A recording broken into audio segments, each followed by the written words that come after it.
you're a home buyer, somebody or a young person looking to buy a home, you need a bit of a reset. There is a possibility on the other side of this that inflation could actually be quite Welcome low. back to Real Estate Mindset. Today's video is going to be absolutely bonkers. Now, the data is in, and Zillow has recently filed an antitrust lawsuit against the MLS, or rather the multiple listing service. And in this particular situation, you guys, I don't know who to root for. Do we root for Zillow or do we root for MLS? And to be honest, I see this situation as two of my enemies fighting it out in court. I mean, who do you really root for? Do you root for Zillow to win this, or do you root for MLS to win this? Because I'll tell you guys right now, they're both after the same thing, which is a monopoly over the data. And today we're going to go into what this lawsuit means, why this lawsuit even exists, what happened, and how this could potentially open the door for more consumers to get access to MLS. And you guys should know by now how powerful MLS is. In fact, that's one of the primary reasons most people want to use a realtor, is so that they can list their house on MLS, but not in every situation do you have to do that as the owner. So in fact, one of the members of our community is listing his house for sale by owner and offering a 2% commission. So you don't have to use a realtor, but I'll tell you guys right now, if you want to use that MLS, most of the time you're going to have to use a realtor. And as a realtor, you're going to have to typically pay fees just to put the property on MLS. And again, don't forget to like the video and subscribe if you haven't already. Do me a favor, guys, hit notifications. People aren't getting notified when my videos drop. So please, again, hit notifications, share it, and definitely, you guys, comment below. Your comments, your intel, and your insights are absolutely appreciated by me and from many people part of our Real Estate Mindset community. So I hope to hear from you. We're going to start this video by reviewing an article from the Seattle Times titled "Zillow Files Antitrust Suit Against Real Estate Listing Services." Seattle-based Zillow is suing real estate listing services across the United States, arguing the services are forcing out a Zillow subsidiary to maintain illegal monopolies. If you've used Zillow to schedule a home tour recently, you've likely accessed a widely used Zillow-owned scheduling platform called Showing Time. And if you're a realtor, you know all about Showing Time. As a realtor, we use Showing Time all the time. That platform is now at the heart of the lawsuit filed in federal court in Arizona last week, in which Zillow and Showtime claim several multiple listing services are violating federal antitrust laws and attempting to secure a monopoly, harming real estate agents and home shoppers by phasing out Showtime. But honestly, you guys, I could tell you right now, Zillow bought Showtime to phase out realtors.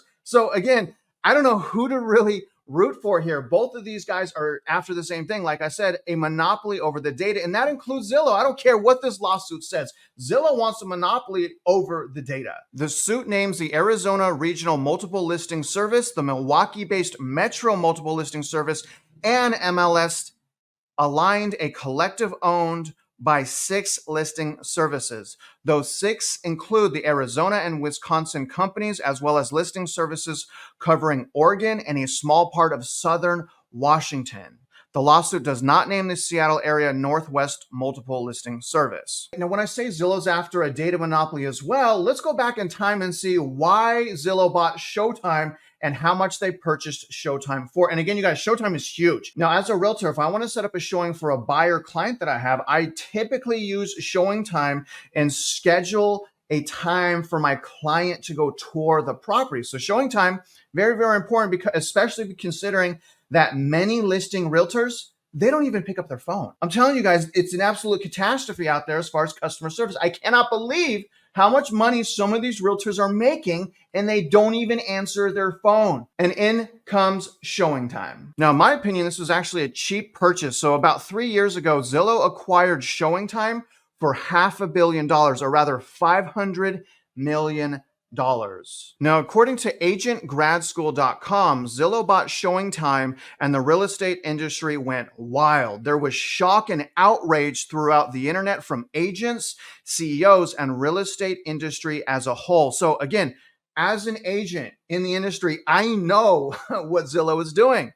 And they're mad at MLS for doing the same thing and preventing them from monopolizing the data. Now, there's two reasons why this article feels that they purchased showing time. The number one reason, this was a data grab by Zillow. Agents were worried about Zillow having access to more of our data. I mean, talk about entitlement. Agents are data. It's your customers' data. Hello. And the more places that help sell your customer's house, in my opinion, the better. That theory doesn't jive. Showtime has a privacy policy. They will upload, and the whole Zillow having our data shipped sold way back in 2006 when every MLS gave them access to our most important data or listing. So this article is saying that that is not necessarily true because they've had access to MLS since 2006. Now, the number two reason this is saying is Zillow is going to use showing time to bypass agents entirely and allow buyers to set up their own showings. Now, personally, I 100% agree with that. I 100% think that Zillow is trying to phase out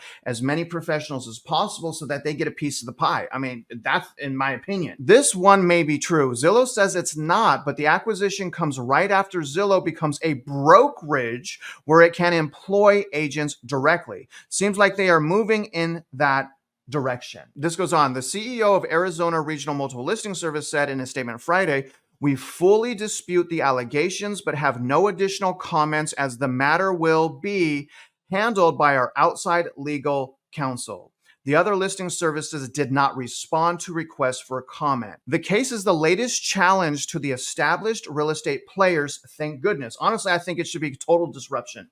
Personally, I just don't think that Zillow should be getting more and more data and more power. They already have so much power and so much data. But anyways, after an October federal jury decision dealt a blow to the National Association of Realtors, a long-standing commission practices in the industry, and they have been under fire. I honestly think this is the end of NAR. I don't think that they last more than 5 years, to be honest with you. Multiple listing services, many affiliated with the National Association of Realtors. So understand that most of the MLS services are actually owned or ran or even governed by the National Association of Realtors, who has constantly recently been under attack for conspiracy. So there's a lot of foul play going on behind the scenes. Now, obviously, the National Association is crucial, according to this article, to the real estate industry that collects and distributes listings of homes for sale.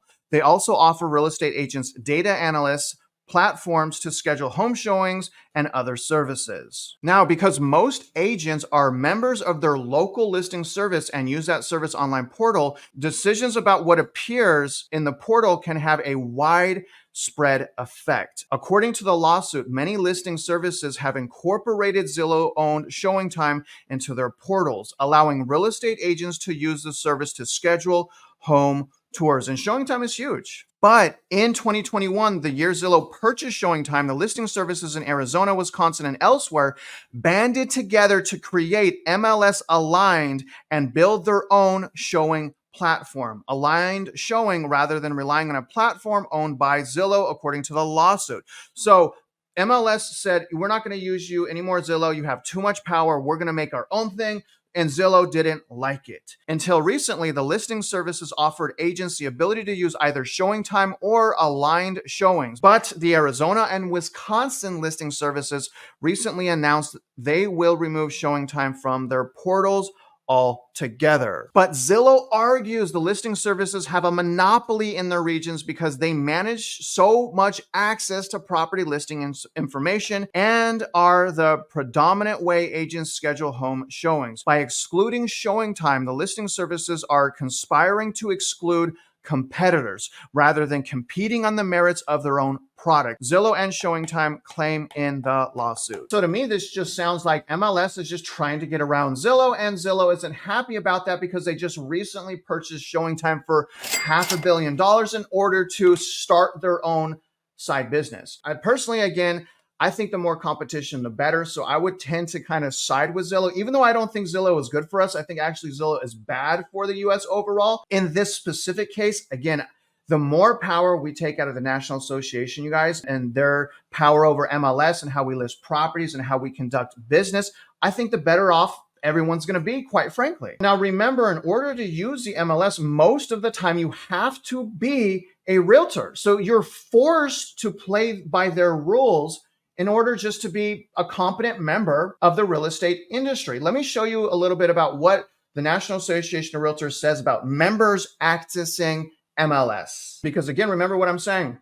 MLS is probably one of the biggest marketing platforms and most profitable marketing platforms in the US right now. And again, the National Association of Realtors runs that thing. Taking a look at Wikipedia, the NAR governs the hundreds of local multiple listing services, which are the informational exchanges used across the nation by real estate brokers. However, many MLSs are independent of NAR, although membership is typically limited to licensed brokers and their agents. MLS PIN is an example of one of the larger independent MLSs in North America. So there is competition from MLS. It's just most of it is MLS. You don't necessarily have to be a realtor, but more than likely overall, you're going to have to be a realtor to access MLS. Through a complicated agreement, NAR, National Association of Realtors, sets the policies for most of the multiple listing services. And in the late 1990s, with the growth of the internet, NAR evolved regulations allowing internet data exchanges, or IDX, whereby brokers would allow a portion of their data to be seen on the internet via brokers or agent websites and virtual office websites, or VOW, which required potential buyers to register to obtain information. When I go to the National Association of Realtors, guys, and I read their NAR policies, basically I want to read 2 paragraphs of their position on whether or not they should allow MLS access to non-members. Following the Thompson decision, and that was an old lawsuit, NAR changed its mandatory MLS policy at the 1994 NAR mid-year meeting to eliminate the requirement that participants in Realtor Association MLSs must be a realtor. So again, to verify, as of 1994, you don't technically have to be a realtor to have access to that information. As a result, each MLS may determine for itself. So again, MLS is going to decide this on themselves, whether non-members will or will not be permitted to participate in MLS. So some areas you must be a realtor. In fact, in most areas you must be a realtor, but in some areas you do not. In either circumstance, the MLS will be in compliance with NAR policies and thus covered by the NAR professional liability insurance policy coverage, which is probably not going to protect them from that massive lawsuit they just lost. In this last little bit here, NAR believes that limiting MLS access to realtors is legitimate and lawful, and that litigation challenging the MLS membership access rule can be successfully defended. And they hope so for their sake, because they're about to defend it. The outcome of litigation is always uncertain. However, the particular facts involved may make success more or less likely. So in conclusion, there's a massive dust kick up in real estate right now, and everyone is fighting everyone. And it's very intriguing again, because I see this as destruction of monopolies. So it's, again, 2 juggernauts fighting it out, both of which I believe are bad for the US overall and for specifically for consumers. But I'm really interested to get your guys' take on it. Do you guys think that Zillow's in the right here? Zillow's in the wrong here? Do you think they're both wrong? I'm really interested to hear what you believe. And don't forget, you guys, the solution to the unaffordability crisis in the housing market, part of the solution, in fact, I would argue most of the solution, is in your own hands. If you want affordability, understand there's usually 4 things that happen in order to get affordability, starting with the least important thing, location. It's always about location. If you're going to pick a small box to live in, you're going to be at the mercy of that specific subdivision. So that was the 4th thing. The 3rd thing is payment. Okay. Now, I know how important payment is to so many people, and I understand it's important. So payment is important. How do you get a lower payment? Well, you find properties with low tax rates. You negotiate on a price and you shop your mortgage interest rate, and you get a great interest rate by having great credit. So the payment is important. But the second thing is the price. And again, that's the second thing above the other 2 that I just went over. To me, the price is way more important than the payment, and the payment is important. I'm not saying it's not, but the price is even more important. So if you want a more affordable house, you have to negotiate and will and deal and just basically monitor your local housing market. But the number one thing is you. The number one thing is you. Now, maybe you're well off and this doesn't apply to you, but most consumers are struggling with consumer debt. They have horrible spending habits. And quite frankly, all they need to do, most people, all they need to do to become winners is just rebudget. Just concentrate on how you're spending your money. Cancel your subscriptions. Stop going out to eat if you really want your goals. We don't have to be just at the mercy of the Federal Reserve. We can take action in our own hands. And I believe you guys going into 2024 and to 2025, we're going to start seeing the cracks in the real estate market grow and get bigger until it all falls apart. And it's crazy to me that it's lasted this long. Now, other than that, guys, I hope you guys got some new value, insights, and perspective. And if you're out there investing in real estate, you know I wish you luck and I hope you win.